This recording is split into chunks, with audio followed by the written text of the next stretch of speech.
Good evening students, मैं मोहित जैन। मेरे YouTube channel maths by मोहित जैन में आप सभी का हार्दिक स्वागत है। देखिए प्यारे बच्चों, आज ज्योमेट्री में हम सबसे अहम टॉपिक जो होता है त्रिभुज की सर्वांग समता और त्रिभुज की समरूपता को पढ़ने वाले हैं। आज की क्लास बहुत ही मजेदार रहने वाली है, क्योंकि आज की जो क्लास है ना, उससे आपको हर चीज का जैसे सिद्ध आपको चाहिए तो आप त्रिभुज की सर्वांग समता या समरूपता से सिद्ध कर सकते हैं। ठीक है, तो इसलिए आज की क्लास बहुत ही इंपॉर्टेंट है और आप सभी को अच्छे तरीके से पूरे तरीके से एक एक पॉइंट को ढंग से समझना है। देखिए सबसे पहले बात करते हैं कि बेटा त्रिभुज की सर्वांग समता और समरूपता। देखिए पहले हम बात करेंगे बेटा कि भाई त्रिभुज की सर्वांग समता और समरूपता को क्यों पढ़ते हैं, रीजन क्या है इसको पढ़ने का। भाई त्रिभुज की सर्वांग समता और समरूपता को आप क्यों पढ़ रहे हैं, रीजन क्या है। इसका रीजन यह है कि दो त्रिभुजों की तुलना करने के लिए हमें त्रिभुज की सर्वांग समता और समरूपता को पढ़ना पड़ेगा। जैसे आपके सामने दो त्रिभुज है और उन दो त्रिभुजों की आपको तुलना करनी है, कंपैरिजन करना है, तो इसके लिए हम सर्वांग समता और समरूपता की हेल्प लेते हैं।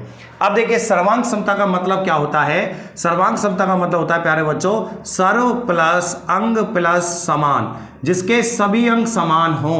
देखिए वह कहलाता है सर्वांग सम। देखिए सर्वांग सम का मतलब होता है जिसके सभी अंग समान हो। मान लीजिए दो त्रिभुज हैं और उनके सभी अंग समान हैं, तो वो त्रिभुज कैसे कहलाएंगे, आपके सर्वांग सम कहलाएंगे। ठीक है, और भी अपन बहुत सारे एग्जांपल ले सकते हैं। जैसे ये आपके आप मान लीजिए दो टी शर्ट ले आए, एक जैसी लेके आए, एक जैसे रुपए थे, सारी चीजें एक जैसी है, तो आप उनको क्या बोलेंगे, आपस में सर्वांग सम बोलेंगे। इसके अलावा मैं बताऊं आपसे, मैं कहूं 3 सेमी के दो वृत्त बनाइए, 3 सेमी के 2 वृत्त बनाइए, एक बना दिया और एक आपने ये बना दिया, तो ये दोनों एक जैसे हैं। इनके लंबाई चौड़ाई एक जैसी है, ऊंचाई एक जैसी है, परिधि एक जैसी है, त्रिज्या एक जैसी है, क्षेत्रफल एक जैसा है, सारी चीजें समान है, तो ये आपके जो व्रत है ये आपस में सर्वांग सम कहलाएंगे। तो सर्वांग सम का मतलब सिर्फ एक ही होता है, सभी अंग समान होने चाहिए। आपके पास दो त्रिभुज है, उनके सभी अंग समान होने चाहिए, वो आपके सर्वांग सम कहलाते हैं। ठीक है, अब देखिए सर्वांग सम का मतलब हमने समझ लिया है। इसको मैं दूसरी भाषा में बोल सकता हूं जुड़वा भाई। कैसे भाई, जुड़वा भाई। हम मान लीजिए दो भाई हैं और वो दोनों एक जैसे हैं, लंबाई चौड़ाई एक जैसी है, उनकी ऊंचाई एक जैसी है, उनकी शरीर की बनावट एक जैसी है, उनका रंग रूप एक जैसा है। ठीक है, सारी चीज एक जैसी है, तो वो आपके जुड़वा भाई कहलाएंगे, अर्थात सर्वांग सम कहलाएंगे। ठीक है, या फिर अपन दूसरे नाम से बोल सकते हैं फोटोकॉपी। फोटोकॉपी सही है। अगर मान लो आप अपनी मार्कशीट की 2 कॉपियां कराते हो, 2 फोटोकॉपी कराते हो, तो वो दोनों फोटोकॉपी एक जैसी होगी, अलग अलग नहीं होगी, सेम होगी, तो वही आपकी सर्वांग सम कहलाती है। ठीक है बच्चों, तो कोई भी दो चीज अगर देखने में एक जैसी है, लंबाई चौड़ाई एक जैसी है, उनकी कीमत भी एक जैसी है, तो वो आपके सर्वांग सम कहलाते हैं। ठीक है, अब समरूपता की बात करें कि समरूपता क्या होती है, तो समरूपता का मतलब होता है समान रूप। समरूपता का मतलब होता है समान रूप। समान रूप केवल रूप में समान होगी।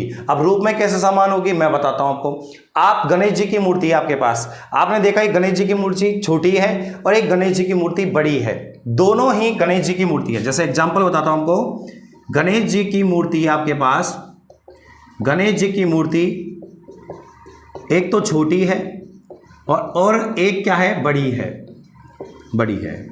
तो आप देखिए एक मूर्ति आपके पास छोटी है, एक मूर्ति आपके पास बड़ी है, तो उनकी लंबाई चौड़ाई तो अलग अलग है।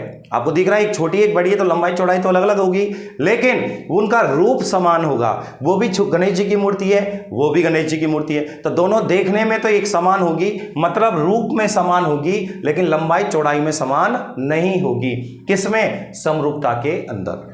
ठीक है, ये तो मैंने केवल अभी वर्ड का मतलब बताया कि समरूपता होती क्या है, सर्वांग सम होता क्या है। देखिए पहले इन वर्डों का मतलब पता होना चाहिए। और भी एग्जांपल आप समझ सकते हो समरूपता के, जैसे मान लीजिए आप एक चॉकलेट लाए छोटी और एक चॉकलेट लाए बड़ी, एक ही कंपनी की चॉकलेट लाए, बस उनका साइज छोटा बड़ा है, एक छोटा है और एक बड़ा है।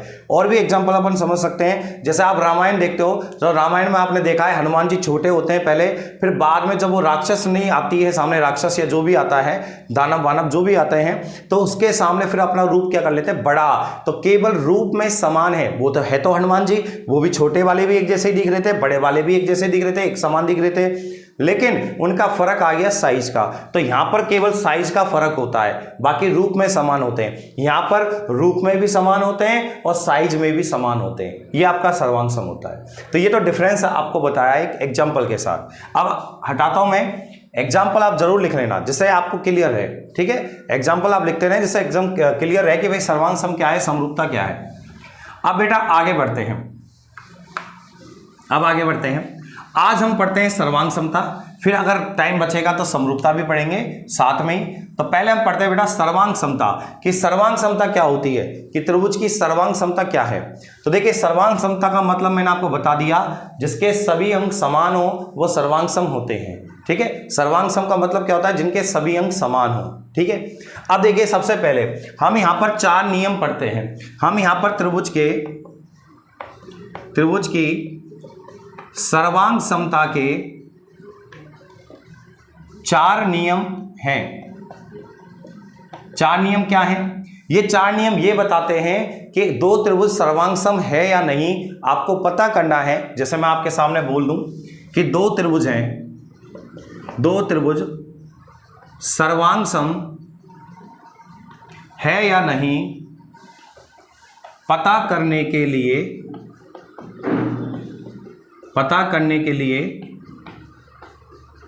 4 नियम होते हैं। कितने नियम होते हैं बेटा? 4 नियम होते हैं, सही है। आपको पता करना है कि ये 2 त्रिभुज मैंने बना दिए। अब मैं आपसे पूछूं, बताओ ये सर्वांग सम है या नहीं है। तो आप क्या करेंगे, उस कंडीशन में आप कहेंगे सर 2 त्रिभुज को सर्वांग सम है या नहीं पता करना है, तो उसके लिए हमने कितने नियम पढ़े? 4। अगर 4 में से एक भी नियम लग गया तो आप बोलोगे सर्वांग सम है, और 4 में से एक भी नियम नहीं लगा तो आप बोलोगे सर्वांग सम नहीं है, ठीक है। तो अब देखते हैं हम कि वो 4 नियम कौन कौन से हैं। पहला नियम है बेटा SSS नियम। दूसरा नियम होता है बेटा SAS नियम। तीसरा नियम होता है ASA नियम। और चौथा नियम होता है आपका RHS नियम। देखिए यहां पर बेटा जो S होता है, S मतलब होती है साइड, और साइड का मतलब होता है बेटा भुजा। साइड का मतलब क्या होता है बेटा? भुजा होता है।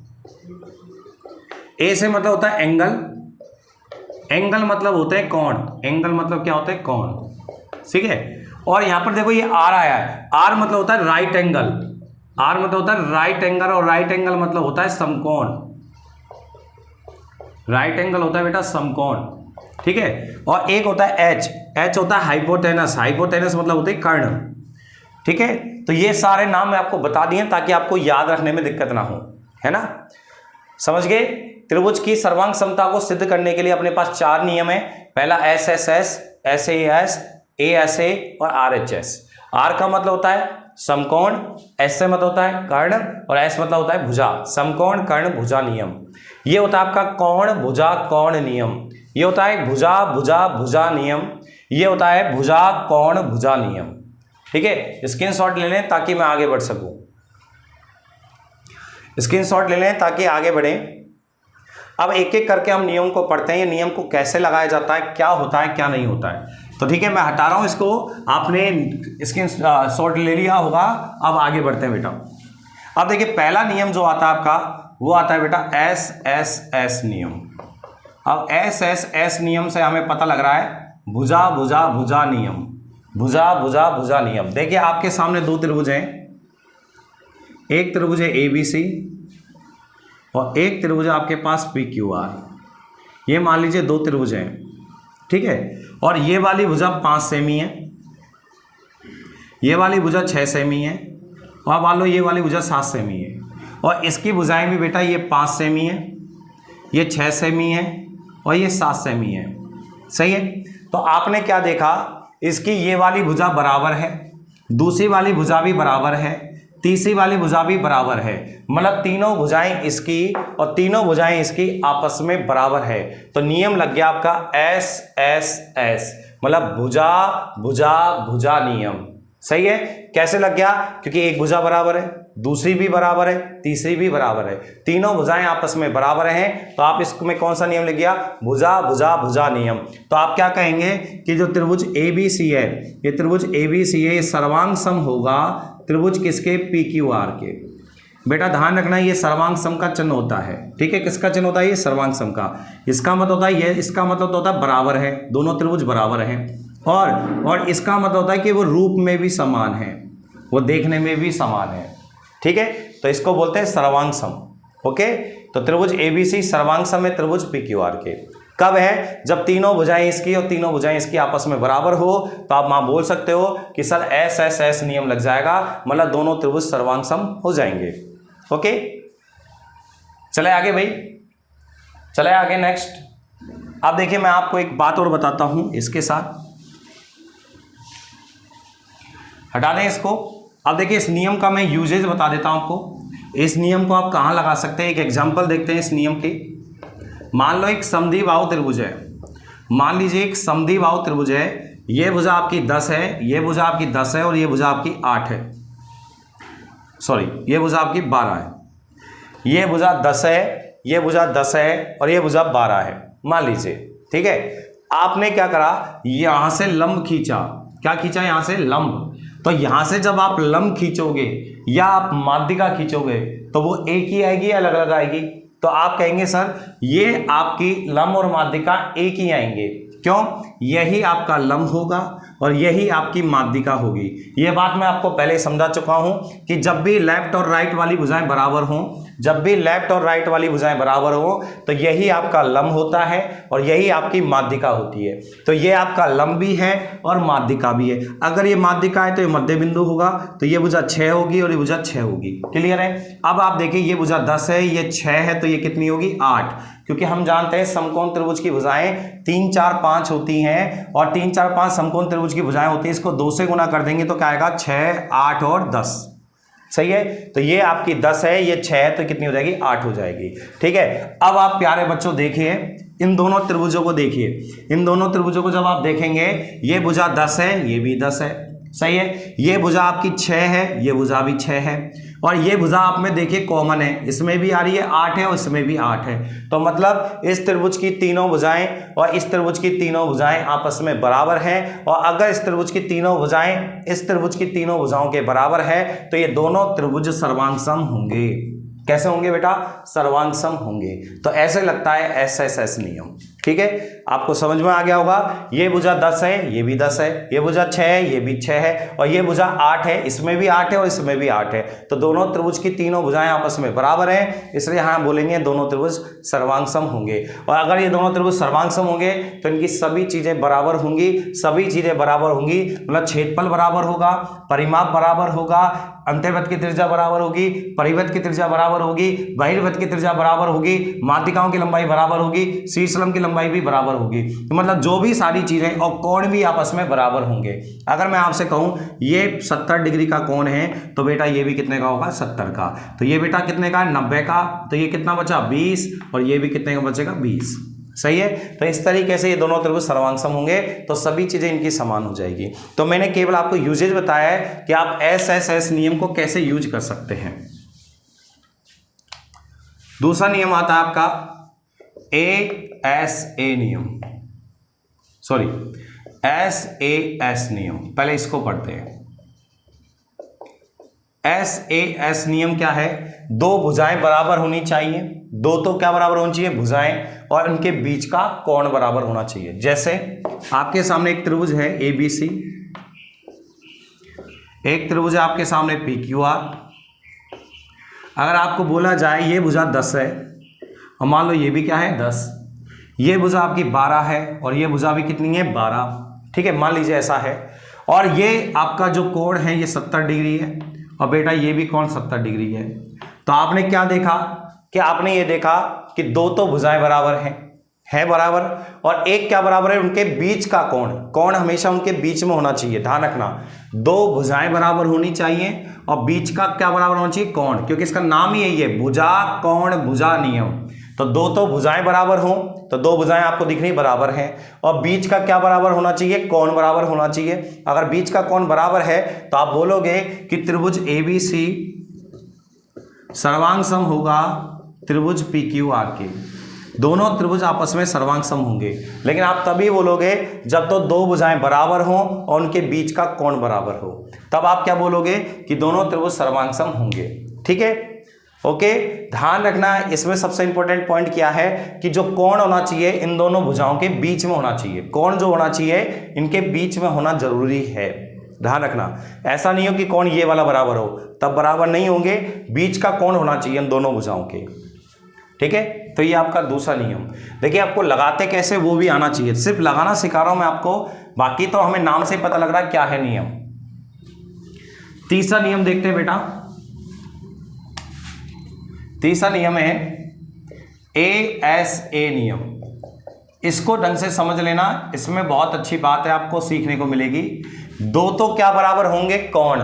ए से मतलब होता है एंगल, तो दो तो कोण बराबर होंगे और बीच की क्या बराबर होगी, भुजा।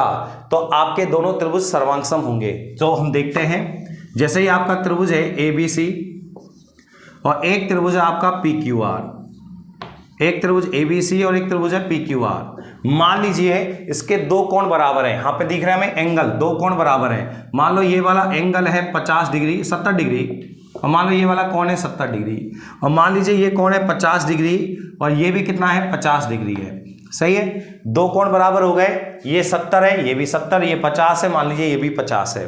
तो ध्यान रखना, तो कोई भी एक भुजा बराबर हो जाए। अब आप कहोगे सर कोई भी एक भुजा क्यों, क्योंकि देखिए इन दोनों के बीच में होनी चाहिए। आप तो ये कहेंगे कि इन दोनों के बीच में होनी चाहिए, नाम से देखिए आप सर। नहीं बेटा, आप इसमें कोई सी भी भुजा बराबर हो तो चलेगा, तो भी सर्वांगसम होंगे। कैसे चलेगा वो हम देखते हैं। देखो ये कोण 70 है, ये कोण 50 है, तो ये तो आप अपना आप निकल जाएगा, ऑटोमेटिक निकल जाएगा। कितना आएगा बताइए, 60 डिग्री आएगा। क्यों आएगा, क्योंकि त्रिभुज के तीनों कोणों का योग 180 होता है, राइट। ऐसे ये वाला कोण भी कितना आएगा, 60 आएगा।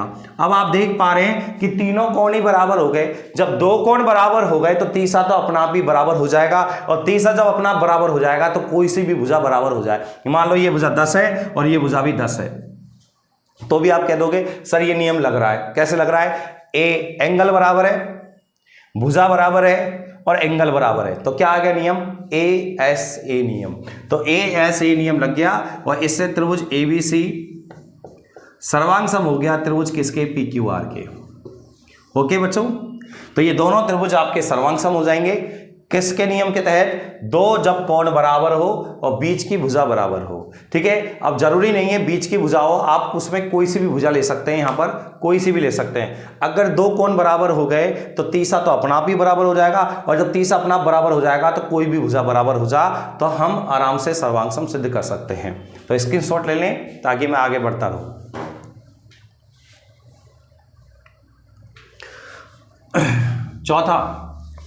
चौथा नियम देखते हैं बेटा। चौथा नियम क्या है, चौथा नियम है RHS नियम। अब भाई RHS नियम क्या कहता है, R मतलब होता है समकोण, राइट एंगल बोलते हैं इंग्लिश में। H मतलब होती है हाइपोटेनस, हाइपोटेनस मतलब होती है कर्ण, और S मतलब होती है भुजा। तो नियम क्या है, इस नियम का नाम क्या है, समकोण कर्ण भुजा नियम। और ये केवल लगेगा बेटा, ये केवल समकोण त्रिभुज में लगता है।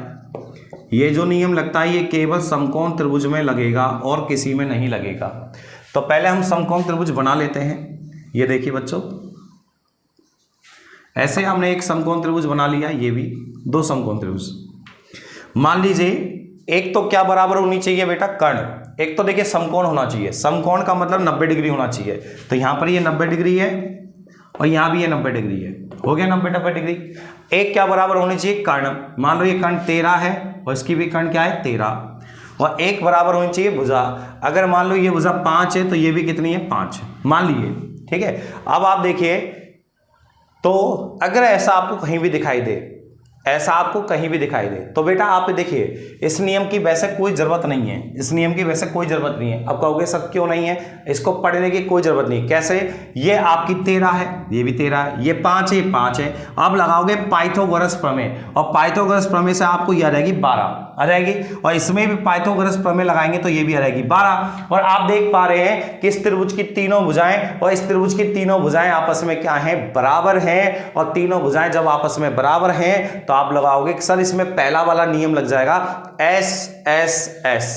भुजा भुजा भुजा नियम लग जाएगा और दोनों त्रिभुज आपस में सर्वांग सम हो जाएंगे। तो ये नियम को पढ़ने की कोई जरूरत नहीं है, आप बस मैंने बताया जरूर इसलिए था क्योंकि है ना आप कल ये कहते थे कि सर हमने 8वीं 9वीं की क्लास में 4 नियम पढ़े थे और आपने तो हमें 3 ही पढ़ाए, एक आपने क्यों नहीं पढ़ाया। तो वो इसलिए नहीं पढ़ाया क्योंकि RHS नियम को पढ़ो चाहे मत पढ़ो एक ही बात है, क्योंकि आप पाइथागोरस प्रमेय से तीसरी भुजा निकाल सकते हो और तीसरी भुजा निकल जाएगी तो देखो तीनों भुजाएं आपस में बराबर दिख रही हैं। तो आप लगाओगे सर इसमें एस एस एस ही नियम लग रहा है ना, उसी को लगा दो पहले वाले को। तो मैं भी वही कर रहा हूं, पहले वाला नियम लगा के बता रहा हूं कि दोनों त्रिभुज सर्वांग सम हो जाएंगे। ठीक है, तो ये आपका पूरा सर्वांग सम हो गया। अब इसमें देखिए क्या होता है, अब देखिए मान लीजिए दो त्रिभुज सर्वांग सम है, आप समझना बात को।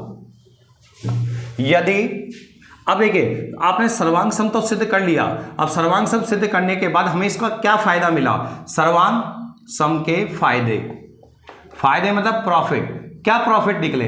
मान लीजिए भाई आपने दो त्रिभुज हैं उनको सर्वांग सम सिद्ध कर लिया, तो आपने भाई ऐसा क्या तीर मार लिया, ऐसा क्या उखाड़ लिया आपने भाई, ऐसा क्या कर लिया आपने, क्या आपने कुछ करोड़ों रुपए कमा लिए क्या, नहीं ना। तो वो चीज हमें पता होनी चाहिए उसका फायदा क्या हुआ कि दो त्रिभुज अगर आपने सर्वांग सम सिद्ध कर लिए तो उससे हमें क्या फायदा मिला। तो हमसे ये फायदा मिला अगर दो त्रिभुज सर्वांग सम हैं, अगर दो त्रिभुज सर्वांग सम हैं तो उनकी संगत भुजाएं, संगत भुजाएं, संगत शीर्षलंब, संगत शीर्षलंब, संगत माध्यिका, संगत माध्यिकाएं, संगत कोण,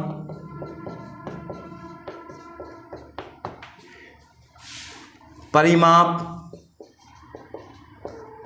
अंतःवृत्त की त्रिज्या, परिवृत्त की त्रिज्या,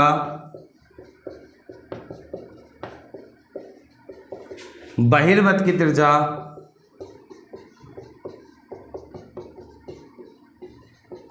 और क्षेत्रफल सभी आपस में बराबर होंगे।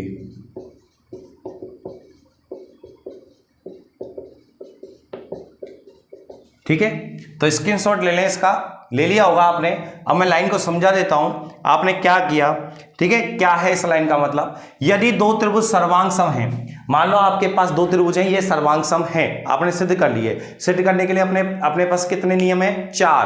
पहला एस एस एस, दूसरा ए एस ए, तीसरा है एस ए एस और चौथा है आर एच एस। 4 नियम है, 4 नियम में से आपने कोई भी नियम लग गया और आपने सर्वांग सम सिद्ध कर लिए। अगर दो त्रिभुज सर्वांग सम सिद्ध हो गए तो यह बात रखना, यह बात आपको याद रखनी है कि दो त्रिभुज अगर सर्वांग सम है तो उनकी सभी बातें आपस में बराबर होंगी। कहने का मतलब है उनके परिमाप बराबर होंगे, क्षेत्रफल बराबर होंगे, अंतर्वृत्त की त्रिज्या बराबर होगी, परिवृत्त की त्रिज्या बराबर होगी, बहिर्वृत्त की त्रिज्या बराबर होगी, माध्यिकाएं बराबर होंगी, शीर्षलंब बराबर होंगे, अंतःकोण बराबर होंगे, बहिर्कोण बराबर होंगे, सारी चीजें आपस में बराबर होगी क्योंकि वो दोनों त्रिभुज कैसे हैं, सर्वांग सम हैं। और सर्वांग सम का मतलब मैंने पहले ही बता दिया, सर्व अंग समान, जिनके सभी अंग समान हों वो आपके क्या कहलाते हैं, सर्वांग सम कहलाते हैं। ओके, तो दो त्रिभुज अगर बिल्कुल सर्वांग सम सिद्ध हो गए तो इसका मतलब है उनकी सभी बातें बराबर होगी। अब एग्जाम में मान लो सवाल आ गया कि दो त्रिभुज सर्वांग सम है और एक का क्षेत्रफल 36 वर्ग सेमी है तो दूसरे का क्षेत्रफल कितना होगा, तो उसका भी 36 ही होगा, अलग नहीं होगा, क्योंकि सर्वांग सम का मतलब होता है सभी चीजें समान। ओके, अब अगली क्लास में हम पढ़ेंगे त्रिभुज की समरूपता क्या होती है, कैसे उसका यूज करते हैं, कहाँ कहाँ हम यूज कर सकते हैं। और समरूपता की क्लास सारे बच्चे लेना, एक एक लाइन को ढंग से समझना क्योंकि समरूपता सबसे इंपॉर्टेंट है। ठीक है, सर्वांग समता से सवाल इतने नहीं बनते हैं, समरूपता से सवाल सबसे ज्यादा बनते हैं और सबसे ज्यादा हमारे काम समरूपता ही आता है। ऐसा नहीं कि सर्वांग सम काम नहीं आता, ये भी आता है, लेकिन देखिए समरूपता हमारे सबसे ज्यादा काम आता है, क्वेश्चन में डायरेक्ट लगता है। ठीक है, और उसमें सीधा आंसर लाना पड़ता है क्योंकि देखिए बच्चों, क्योंकि सर्वांग सम में अगर दो त्रिभुज सर्वांग सम हो गए तो आपको एक का क्षेत्रफल पता है तो दूसरे का भी पता है, इसका परिमाप पता है तो दूसरे का भी पता है, तो यहाँ इतना परेशानी नहीं आती। थोड़ी सी जो परेशानी आती है वो समरूपता में आती है, इसलिए समरूपता से सवाल ज्यादा पूछता है एसएससी और रेलवे। ठीक है, इसी के साथ मैं अलविदा लेता हूँ। अगर अच्छा लगे तो लाइक एंड शेयर करते रहें, चैनल के साथ बने रहें और जितना हो सकता है इसको शेयर करें। ठीक है, आप बाकी आपके कमेंट में पढ़ता रहता हूँ कि हाँ बढ़िया समझ में आ रहा है, सब कुछ है, उसके लिए बहुत बहुत धन्यवाद, आपका आभार। और उस पर आप थोड़ा सा एक मेरे पे क्या कहते हैं, एहसान करना बोल देना अपन, तो वीडियो को ज़्यादा से ज़्यादा शेयर करें। आप जितने भी ग्रुप हैं आपके, व्हाट्सअप ग्रुप, फेसबुक ग्रुप, जहाँ भी आप जुड़े हुए हैं वहाँ पर शेयर करें। जय हिंद, जय भारत।